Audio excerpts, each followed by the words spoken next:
Federation of Ethnic Understanding, chaired by Russell Simmons. Brother Walter.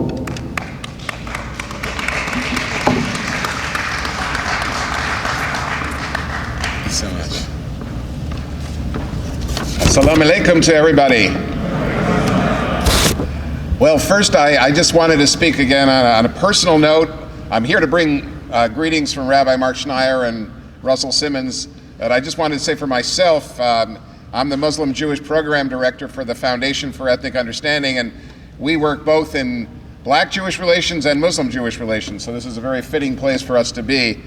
And I just want to say personally, it's a great honor for me to be here and to be in the presence of Warith Deen Mohammed and this group.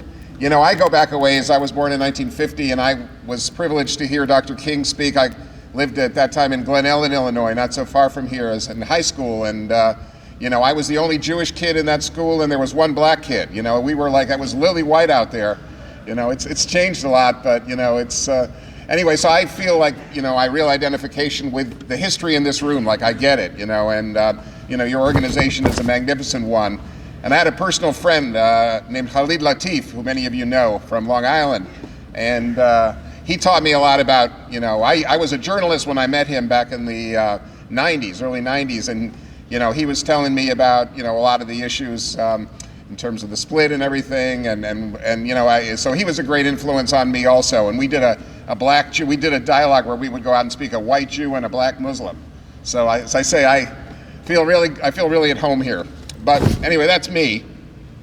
I just wanted again to extend our greetings from our president Rabbi Schneier and our chairman Russell Simmons, who was mentioned now. And as I said, as was said, we started back in 1989. Before I joined, the two of them began back around that time on working on the issues between the Jewish community and the African American community, and they worked on that all through the 90s and much of the 2000s. And there were a lot of issues back then. There have been the Crown Heights riots, and there have been other things that kind of pulled the two communities apart. And they played a really big role in kind of re-knitting that Black-Jewish alliance, which goes back to the 60s and goes back even further than that. It was a very important thing.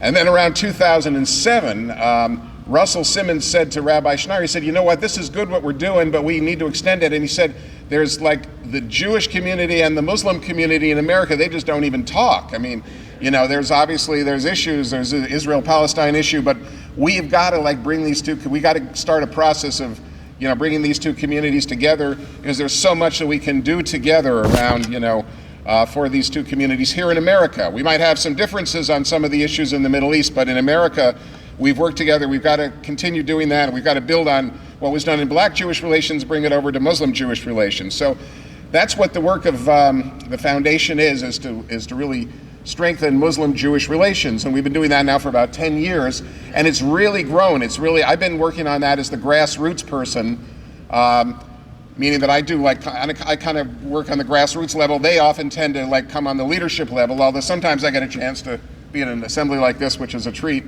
We're just trying to build, human relations between Jews and Muslims, and we do programs together, and we do a thing I'll get to in a minute called the Season of Twinning, which we do every fall, where we facilitate programs bringing together synagogues and mosques and Muslim and Jewish organizations, sometimes women's groups and youth groups and young leaders. And we do that actually in 30 countries around the world, across the US, Canada, most of the countries of Europe, and also in the Middle East, in Morocco and Tunisia, and in Israel, and in Australia, and other countries. So it's really, really an exciting thing, and it's really been a great thing to be part of. Because the idea, you do a program, you go out and feed the hungry together, for example, and then you learn about what it says in the Quran and in the Torah about how we have an obligation to help those most in need, to make sure to take care of hunger. And we do many, many things. We stand together against Islamophobia and anti-Semitism and many other issues. And we're very engaged and concerned now about some of the things that are going on in this country, and we want to try to be of help to the Muslim community in that respect. I was just telling Imam Deen Mohammed that we're hoping to do perhaps a program in November or December, maybe early November in Chicago, where we could bring some of the Jewish organizations, maybe a synagogue, together with some of the mosques that you represent, and but not just to get together, but to talk about how we could really work on some of the serious problems that affect inner cities. You know, I was at ISNA yesterday, and I was listening to Rami Nashashibi talking about, you know, some of the, you know, really serious problems that are out there that he's working on. And he was saying the Muslim community in general has got to get more engaged on inner city problems. I think the Jewish community also would like to do that. There's a group called the Jewish Council, what's it called? Blanking out the name right now, of Chicago, who I think would be very interested to be involved. So as I said, we've been working, just a couple more points, with many of the major Muslim organizations, with ISNA and MPAC, CARE, and also the Mosque Cares, but we've always had good relations with the Mosque Cares and African-American mosques. You know, one of my good friends and people we work with is Imam Talib Sharif in Masjid Mohammed in DC, where I live. And we worked with Imam Earl El Amin, I think, in Baltimore, and Imam El Amin in Detroit and other cities. And so we've been doing that, but we want to do a lot more. We want to work with you much more intensively, because we see that, you know, there's so much that we could do together. And the last point I wanted to make is that we have a campaign going on this year, which is called it's called, you know, hashtag Muslims Are Speaking Out. There's a Facebook page, so if you go there, Muslims Are Speaking Out, or MASO. And you'll see there that basically what we're doing is we're putting up short films, you know, 4 minutes kind of vignettes, which show, and the idea is to show middle America, you know, that great mass, those millions and millions of people out there who, some of them are, as we know, unfortunately infected with Islamophobia, you know, or they just, you know, heard all this negative stuff about Muslims and so they're repeating it. You know, Muslims never speak out, you know, all these bombs go off, people are killed, and the Muslims are not speaking out. So the point of the campaign is to say two things, which is, of course, Muslims are speaking out, and, you know, you will see this on many of the videos that we have here, speaking out specifically against extremism and violence. And also, but even more, I think every bit as important as that Muslims are working every day to make America a better country. I think that's the key point. So that's what we want to show America with this thing. I mean, one example I always give when I talk to people is, I said, do you know that the Muslim community, the doctors in the Muslim community, they are giving weekends, you know, usually, you know, maybe sometimes one weekend a month, sometimes more, that a Muslim doctor is making a nice living. You think he works hard, you think he'd want to go home and spend the weekend with his family or go on a little trip or whatever. And instead he's like, on a Sunday or a Saturday, he's seeing patients. You know, he's in a clinic, a Muslim clinic in Chicago or in LA or in Detroit, and he's seeing people who don't have health insurance, and he's treating them, and he doesn't ask for any money.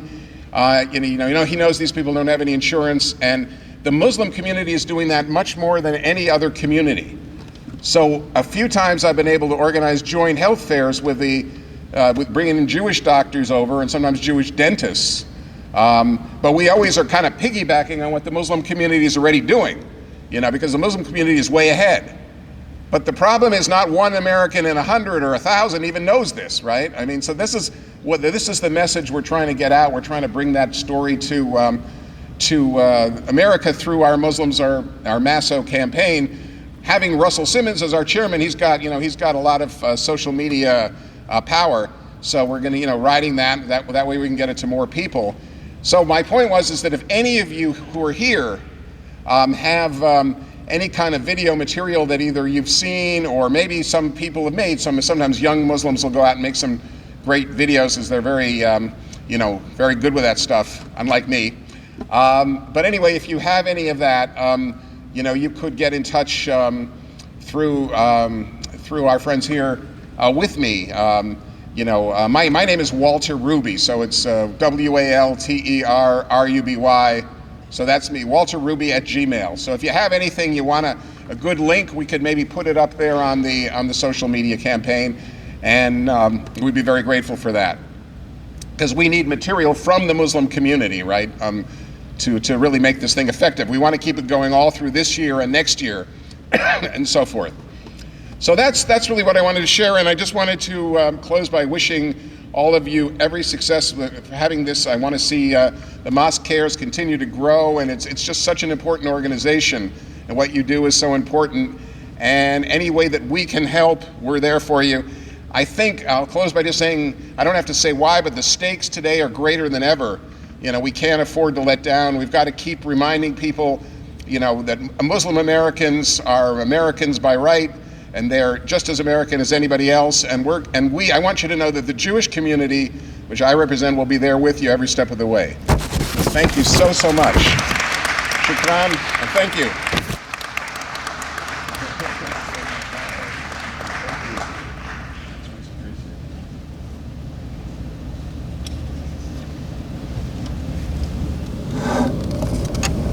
Let's give Brother Walter Ruby another hand.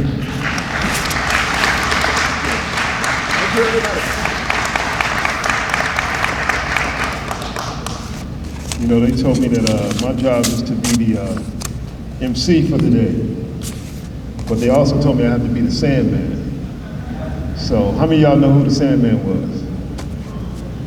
So if you see me come out on stage with a broom, you know what that means. No, alhamdulillah. We have dignified and honorable people on the stage with us. At this point, we would like to call